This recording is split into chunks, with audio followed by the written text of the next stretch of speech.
நான் தான் வீரன் வந்துட்டேன், வழி விடுங்கடா, எவனுமே இங்கே இருக்கக்கூடாது.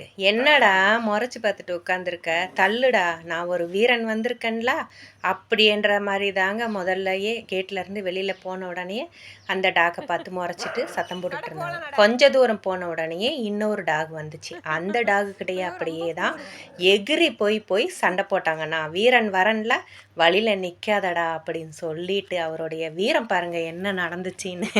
ஒரு குட்டி பப்பி அடுத்து அங்கே ஒரு வீட்டில் வச்சுருக்காங்க. அந்த குட்டி பப்பியை பார்த்துட்டு கிட்ட வராதடா, கிட்ட வராத, எனக்கு பயமாக இருக்குது, எனக்கு பயமாக இருக்குன்ற மாதிரி ஒரே பயங்க பிங்கிக்கு. அந்த குட்டி பப்பியை பார்த்துட்டு அவ்வளோ ஒரு பயம். அந்த குட்டி பப்பி வந்து விளையாடுறதுக்கே போகுது. பிங்கி சுற்றி சுற்றி சுற்றி சுற்றி ஒரே ஓட்டம், நிற்கவே மாட்டேங்குது. அப்படி ஒரு பயம் வந்துருச்சு பாருங்கள். இவனுடைய வீரமெல்லாம் என்னாச்சுன்னு பார்த்தீங்களா, ஓடிட்டாங்க பிங்கி. குட்டி வந்து பின்னாடி